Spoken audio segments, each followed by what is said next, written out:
तीन चीजें अपन देखें, एक विकास की तरफ उन्होंने ध्यान दिया, तो दूसरी तरफ रोजगार की तरफ देखा है उन्होंने, और तीसरा सामाजिक जो है कि आम व्यक्तिगत आदमी को कैसे लाभ मिले इस बजट में, उसका ध्यान दिया है।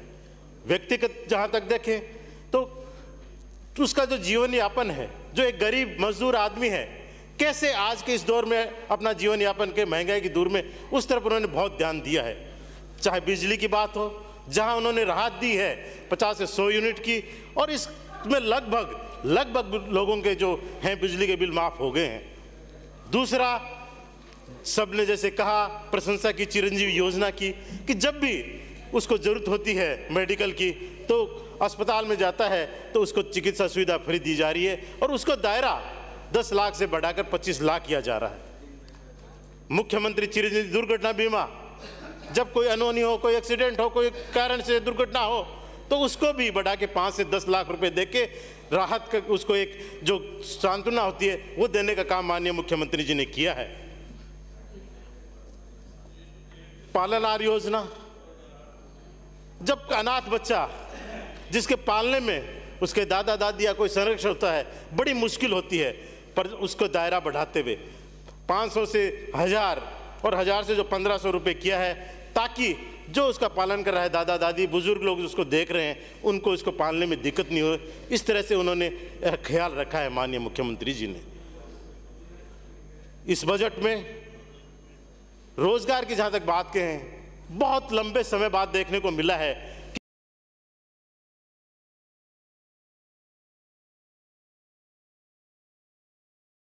कि 30,000 सफाई कर्मचारियों की भर्ती की उन्होंने घोषणा की है।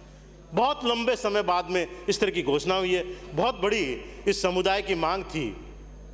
मैं मुख्यमंत्री जी से आग्रह करूंगा कि ये जो भर्ती है, इसी आगामी वित्तीय वर्ष से पहले 6 महीने के अंदर भर्ती कर दी जाए, ताकि जो लोग बड़ी वर्षों से हम लोगों से मांग कर रहे थे कि आप विधानसभा में इस चीज़ को उठाएं कि भर्तियां नहीं हो रही, इसके 2 फायदे हैं। पहला तो भर्ती होगी, रोजगार मिलेगा, और दूसरा जो सफाई व्यवस्था है वो शहरों की बहुत सुधरेगी इससे। इस तरह से उन्होंने एक जो फायदे हैं, इसका फायदा मिलेगा। मुख्यमंत्री जी ने विकास की जहां तक बात करी है, पूरे राजस्थान को दिया है। अगर मैं मेरे क्षेत्र की बात करूं तो सुजानगढ़ शहर में उन्होंने ड्रेनेज, जो पिछली बार डीपीआर तैयार की थी, उस डीपीआर को स्वीकृत करते हुए 25 करोड़ रुपए की घोषणा की है। मैं डीपीआर करीब 75 करोड़ रुपए की बनी है। मुख्यमंत्री जी आज से करूंगा कि इसी वित्तीय वर्ष में कम से कम इसको 50 करोड़ उपलब्ध कराएं, ताकि जल्दी से जल्दी इस योजना का जो काम है वो शुरू होवे और जल्दी से पूरा हुए, ताकि शहर के लोगों को फायदा मिले। बालाजी की नगरी सालासर धाम, जहां लाखों श्रद्धालु पूरे देश से आते हैं, वहां उन्होंने 30 करोड़ रुपए सीवरेज के लिए स्वीकृत किए हैं।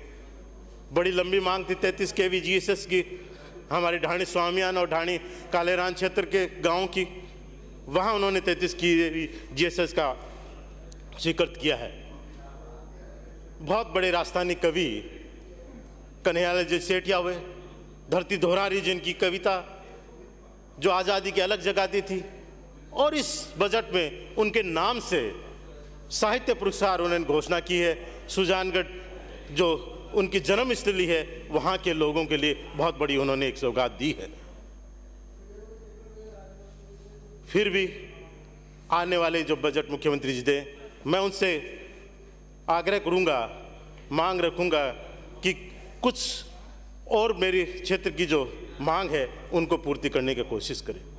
सबसे बड़ी जो मेरे क्षेत्र की मांग है, सुजानगढ़ की जो जिले की मांग, उसको इस बजट में जब भी वो जिलों की घोषणा करें उसको पूरा करें, क्योंकि बहुत लंबे अरसे से वहाँ के लोग, जब देश 1949 में पुनर्गठन हुआ राजस्थान प्रदेश का, तो उस समय जिले जो सुजानगढ़ कभी जिला रहता था, उस जिले का अस्तित्व समाप्त हो गया था। पुनः मुख्यमंत्री जी आप उसका ये गौरव लौटा दें। अभी पट्टों का अभियान चल रहा है, लोग पुराने पट्टे जमा करा रहे हैं, तो जब पुराने कागज देखते हैं तो आज भी उसमें जब लिखते हैं कि सुजानगढ़ शहर सुजानगढ़, जिला सुजानगढ़, तो उनकी आंखों में आंसू हो जाते हैं कि कभी हमारे जो दस्तावेज जो थे उसमें जिला सुजानगढ़ लिखा हुआ है, पर आज सुजानगढ़ की जगह सिर्फ तहसील और उपखंड सुजानगढ़ है। तो इस जो आगामी बजट के रिप्लाई में जब भी वो जिलों की करे, सुजानगढ़ शहर को जिलों में जरूर, यह सबसे बड़ी हमारे क्षेत्र की यही मांग है। यह बजट मुख्यमंत्री जी ने युवाओं को समर्पित किया है। 500 करोड़ रुपए उन्होंने युवा कल्याण कोष के लिए उपलब्ध कराए हैं। युवाओं की बहुत सी जो मांगे हैं इस बजट में पूरी करी हैं, पर फिर भी युवाओं की जो सबसे बड़ी मांगे होती हैं, रोजगार, पढ़ाई, खेल कूद के लिए अच्छा वातावरण, उसकी तरफ काफ़ी ध्यान दिया है। पर मैं अगर क्षेत्र की बात करूं तो जो खेल स्टेडियम युवाओं को चाहिए उसकी कमी अखर रही। अगर कल जब इस बजट में अपना देवें तो इसमें अगर खेल स्टेडियम की भी घोषणा करा दें तो वहाँ के जो हजारों जो खेल प्रेमी हैं, युवा हैं, जो स्टेडियम की मांग कर रहे हैं, जो आगे बढ़ना चाहते हैं, उनको बहुत बड़ी सौगात मिलेगी इस बजट में। युवाओं की बात है, आज का युवा कहीं भटक भी रहा है। बहुत से माननीय सदस्यों ने चिंता भी रखी किए है। 17 तारीख को प्राइवेट जो बिल आ रहा है उसमें भी उसका उल्लेख हुआ है कि जो युवा मादक पदार्थों की जो है, जो इसमें फंसता जा रहा है, उसको कैसे रोक लगाई जाए। सबसे पहले मैं कहूँगा कि माननीय मुख्यमंत्री जी, आप हिम्मत करके इस बार शराबबंदी राजस्थान में घोषित कर दें और तमाम जो ऐसे हैं मादक पदार्थ उनकी सब पे रोक लगा दें, ताकि न उनका यहाँ उत्पादन हो, न बिक्री हो, न कोई सेवन कर सके, ताकि जो युवा पीढ़ी आज भटक रही है, जो इसके जाल में फंस रही है, उसको आने वाले जो समय है कम से कम जो नए आ रहे हैं वो इस चंगुल में नहीं बसें, इस मकड़ जाल से बाहर निकले। मुझे पता है राजस्व का नुकसान इससे होगा, पर जो नुकसान होगा उसकी भरपाई दूसरे तरीके से अपने आप हो जाएगी। क्योंकि अगर जो लाखों जिंदगियां इसके खराब हो रही हैं, जो लाखों लोग इस चंगुल में फंस रहे हैं, जो रोजगार जिनको जो व्यवसाय उनका होना चाहिए वो चौपट हो रहा है, जो उनको काम करना चाहिए वो कर नहीं रहे हैं, उससे आमदनी बढ़ेगी। दूसरा, जो बहुत से जो मेडिकल हैं जो सरकार उपलब्ध कराई है उससे बजट होगी, इसलिए भरपाई उसकी हो जाएगी। यह मैं आप कहता हूँ। सुजानगढ़ का अस्पताल जो 150 बेड का उपजिला अस्पताल है, उसको मैं जिला अस्पताल क्रमोन्नत की मांग रखता हूँ कि इसको 150 से 300 बेड का कर दिया जाए और शहर से बाहर इसको शिफ्ट किया जाए, ताकि भीड़ भाड़ के एरिया से संकड़ी जगह में कम स्थान पर है वहाँ अच्छे जो माहौल है, और थोड़ा जहाँ की ट्रैफिक की सबसे बड़ी दिक्कत है, पार्किंग की सबसे बड़ी दिक्कत है, उससे निदान मिल सके और लोगों को चिकित्सा सुविधा अच्छे से उपलब्ध हो सके। पीएचसी और सीएचसी की जो खूब माननीय मुख्यमंत्री जी ने पिछले 3 साल में देखते हैं तो घोषणाएं की है, पर अगर मैं मेरे क्षेत्र की बात करूं तो काफ़ी लंबे समय से कातर छोटी जो उप तहसील मुख्यालय है और एक सड़ू जो गांव है, वहां बहुत लंबे समय से सीएचसी की मांग हो रही है। वहां की पीएचसीओं को सीएचसी से क्रमोन्नत किया जाए और जोगलसर, मलसीसर, लोडसर और चल्ला जैसे बड़े गांव हैं जहां लंबे समय से पीएचसी की मांग है, वहां के सब सेंटरों को पीएचसी में क्रमोन्नत कर दिया जाए।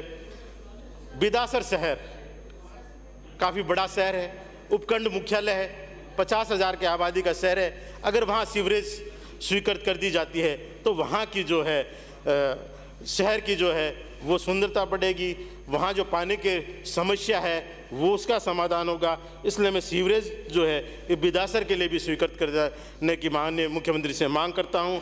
और साथ ही सुजानगढ़ ग्रामीण क्षेत्र में एक नया सब डिवीज़न बिजली विभाग का जो है उसके घोषणा की मांग करता हूँ। बिदासर उपखंड मुख्यालय है माननीय, उस लगभग सब जगह उपखंड मुख्यालय पर ब्लॉक सीएमएचओ कार्यालय स्वीकृत हो चुके हैं, पर बिदासर अभी भी जहां उपखंड मुख्यालय पर ब्लॉक सीएमएचओ कार्यालय नहीं है, वहां भी इस बजट में उपखंड मुख्यालय स्वीकृत किया जाए।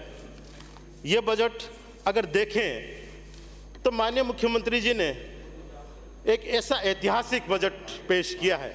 मैं तो इस कार्यकाल को पहले भी स्वर्णिम कार्यकाल कहूँगा। इसका कारण यह है कि अगर पिछले कार्यकालों से और इस कार्यकाल से तुलना की जाए तो बहुत कुछ समझ में आता है कि क्यों ऐतिहासिक कार्यकाल रहा माननीय मुख्यमंत्री जी का, क्यों राजस्थान के इतिहास में सबसे स्वर्णिम काल रहा। अगर पिछले 5 साल की 4 साल से अगर तुलना की जाए तो बहुत कुछ समझ में आ जाएगा। स्कूलों की बात की जाए तो जहां 5 सालों में नाम मात्र के स्कूल पिछले 5 साल में खुले, नए प्राथमिक स्कूल एक भी नहीं खुला था, कॉलेज मात्र 81 खुले, उसके जवाब में 210 कॉलेजेस जो 4 साल के सारे खुल चुके, और इसके अलावा करीब 40 से 50 कॉलेज और नए इसी बजट में खोलने की घोषणा माननीय मुख्यमंत्री जी ने की है। 266 नए प्राथमिक विश्वविद्यालय इस बजट से पहले खुल चुके हैं और 100 और नए प्राथमिक स्कूल खोलने की घोषणा इस बजट में हुई है। और अगर पिछले 5 साल की बात करें तो 13 से 18 के बीच में एक भी नया विद्यालय राजस्थान में नहीं खोला गया। क्रमोन्नति की बात करें तो करीब 2,500 स्कूल प्राथमिक से उच्च प्राथमिक विद्यालय में क्रमोन्नत हुए, और वहीं पिछले 5 साल की बात करें मात्र 500 के करीब स्कूल क्रमोन्नत हुए। इसलिए ये कार्यकाल उनका ऐतिहासिक कार्यकाल है। चिकित्सा की बात करें तो जहां पिछले 5 साल में मात्र श्रीमंजीत Dharmpal 7 sub centre क्रमोन्नत 7 sub centre वहां खोले गए, तो इस कार्यकाल में 1000 से भी ज्यादा सब सेंटर खुले हैं, क्रमोन्नत हुए हैं। तो अगर इस तुलना को अपन देखें तो समझ में आता है कि क्यों एक ऐतिहासिक कार्यकाल रहा माननीय मुख्यमंत्री जी का, क्यों एक शानदार बजट पेश किया। और मैं इस शानदार बजट के लिए माननीय मुख्यमंत्री जी को धन्यवाद देता हूं और इस बजट का समर्थन करता हूं। धन्यवाद। जय हिंद। धन्यवाद सभापति।